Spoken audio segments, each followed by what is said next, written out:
बिस्मिल्लाहिर्रहमानिर्रहीम। अस्सलामु अलैकुम। आज हम आपके साथ हज़रत मूसा अलैहिस्सलाम की पैदाइश का मुकम्मल वाक़या शेयर करेंगे। हज़रत याकूब अलैहिस्सलाम की औलाद यानी बनी इसराइल ने फ़लस्तीन से मिस्र हिजरत की। उस वक्त हज़रत यूसुफ़ अलैहिस्सलाम मिस्र के हाकिम थे। यूसुफ़ अलैहिस्सलाम के ज़माने में मिस्र का बादशाह फ़िरौन अयान बिन वईद था। फ़िरौन एक लक़ब है, जो भी मिस्र का बादशाह बनता था वो फ़िरौन कहलाता था। अयान बिन वईद के बाद काबूस बिन मसब बादशाह बना। ये एक जालिम, जाबिर और मुशरिक फ़िरौन था। उसने बनी इसराइल पर जुल्म शुरू कर दिया। मिस्र के बाशिंदे कुप्ती कहलाते थे और आला दर्जे के लोग समझे जाते थे, जबकि बनी इसराइल को फ़िरौन ने ग़ुलाम बनाकर रखा हुआ था।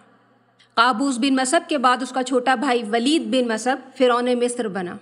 हज़रत मूसा अलैहिस्सलाम के साथ जिस फ़िरौन का वास्ता पड़ा वो वलीद बिन मसब बिन रयान था। एक दिन उस फ़िरौन ने ख्वाब देखा कि आग का एक बगोला बैतुल मक़दस की जानिब से आया है और उसने मिस्र को अपने लपेटे में ले लिया है, और उस आग ने क़िब्तियों को जला दिया, जबकि बनी इसराइल वालों को छोड़ दिया। फ़िरौन ने सुबह होते ही इस ख्वाब की ताबीर मालूम की तो बताया गया कि बैतुल मक़दस, जो कि बनी इसराइल का ठिकाना था, वहाँ से एक शख्स आएगा और उसके हाथों मिस्र फ़तह होगा और फ़िरौन को तख्त ताज से बेदखल कर देगा। फ़िरौन ने ताबीर सुनते ही एक खौफनाक हुक्म जारी किया कि बनी इसराइल में पैदा होने वाले तमाम लड़कों को कत्ल कर दिया जाए और लड़कियों को छोड़ दिया जाए। इस हुक्म के जारी होने से पहले ही हज़रत मूसा अलैहिस्सलाम के दो भाई बहन हज़रत हारून अलैहिस्सलाम और हज़रत मरियम पैदा हो चुकी थीं।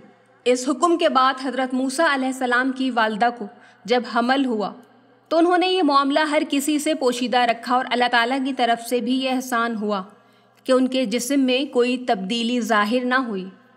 आखिरकार हज़रत मूसा अलैहिस्सलाम की विलादत का वक्त आ गया और उनकी वालदा बहुत परेशान हो गई कि अब तक तो छुपाए रखा था, अब बच्चे को किस तरह छुपाएंगी। यहाँ तक कि अल्लाह ताला का हुक्म आ गया। अल्लाह ताला ने उनकी वालदा को हुक्म दिया कि वो अपने लख्ते जिगर को उस वक्त तक दूध पिलाती रहें जब तक ख़तरा महसूस ना करें।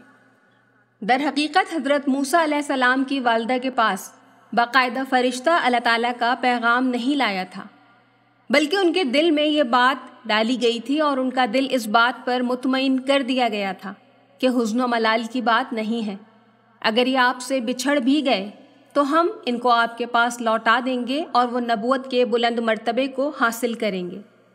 सूरह क़सस आयत नंबर 7 में इरशाद बारी ताला है, हमने मूसा की माँ को अलहाम किया कि इसको दूध पिला, फिर तुझे इसकी जान का ख़तरा हो तो उसे दरिया में डाल दे और कुछ खौफ और गम ना कर, हम इसे तेरे ही पास ले आएंगे और इसको पैगंबरों में शामिल करेंगे। दूसरी तरफ अल्लाह ताला ने फ़िरौन के साथियों के दिलों पर पर्दा डाल दिया था। उसके जासूस बनी इसराइल की बस्ती में आए, लेकिन पैदाइश मूसा से बेखबर रहे। हज़रत मूसा अलैहिस्सलाम की वालदा को आपकी पैदाइश के फ़ौरन बाद आपको दरिया में डालने का हुक्म ना था, बल्कि अल्लाह ताला ने फरमाया जब तक ख़तरा ना हो बच्चे को दूध पिलाती रहो, और जब राज फाश होता नज़र आए तो उसे एक ताबूत में रखकर दरिया में डाल देना। संदूक में रखकर दरिया में डाल देने का ख्याल भी आपकी वालदा को अलका किया गया था, यानी उनके दिल में अल्लाह ताला की तरफ से ये ख्याल डाला गया था। सूरह तौहा आयत नंबर 39 में अल्लाह फरमाते हैं, इस बच्चे को संदूक में रखो और संदूक को दरिया में डाल दो। दरिया इसे किनारे पर डालेगा और इसे वो उठा लेगा जो मेरा और इसका दुश्मन है, और मैंने अपनी जानिब से तुम में एक मोहब्बत डाल दी है, और मैंने चाहा कि मेरी ख़ास निगरानी में आपकी परवरिश हो। आपकी वालदा ने जब ख़तरा महसूस किया तो आपको संदूक में रखकर दरियाए नील में डाल दिया, और आपकी बड़ी बहन से कहा कि दरिया के किनारे पर संदूक के साथ साथ जाएं। वो संदूक दरिया के बहाव के साथ बहता हुआ फ़िरौन के महल के सामने किनारे पर जा लगा। संदूक जब फ़िरौन और इसकी बीवी हज़रत आसिया के सामने खोला गया तो हज़रत आसिया उस बच्चे की सूरत पर फ़िदा हो गई। हज़रत मूसा अलैहिस्सलाम के चेहरे पर नबूवत का नूर चमक रहा था। फ़िरौन उस बच्चे को कत्ल करना चाहता था, क्योंकि वो ये समझता था कि ये बच्चा बनी इसराइल वालों की तरफ से बहता हुआ आया है। हज़रत आसिया ने जिन अल्फाज में फ़िरौन से बच्चे के लिए बख्शिश मांगी, कुरान पाक में सूरह क़सस आयत नंबर 9 में इस तरह मौजूद है, और फ़िरौन की बीवी ने कहा, यह बच्चा मेरी اور تیری آنکھوں کی ٹھنڈک ہے، اسے قتل نہ کرو، شاید یہ ہمیں نفع دے یا ہم اسے بیٹا بنا لیں۔ اور وہ بے خبر تھے۔ اور اس طرح فرعون نے بچے کی جان بخشی کر دی۔ بچے کو جب محل میں لایا گیا تو اس نے دودھ کے لیے رونا شروع کر دیا۔ ان کے پاس دودھ پلانے والیاں لائی گئیں، لیکن بچے نے کسی عورت کا دودھ نہ پیا۔ سورہ قصص آیت نمبر 12 میں اللہ پاک فرماتے ہیں، اور ہم نے موسیٰ پر پہلے ہی یہ بندش لگا دی تھی کہ وہ دودھ پلانے والیاں انہیں دودھ نہ پلا سکیں۔ حضرت موسیٰ علیہ السلام کی بہن یہ سب دیکھ رہی تھیں۔ وہ کہنے لگیں کہ مجھے ایک ایسی نیک خاتون کا پتہ ہے جو ان کو بخوشی دودھ پلا سکتی ہیں۔ پھر موسیٰ علیہ السلام کی والدہ کو بلوایا گیا اور انہوں نے دودھ پلایا تو آپ نے بخوشی دودھ پی لیا۔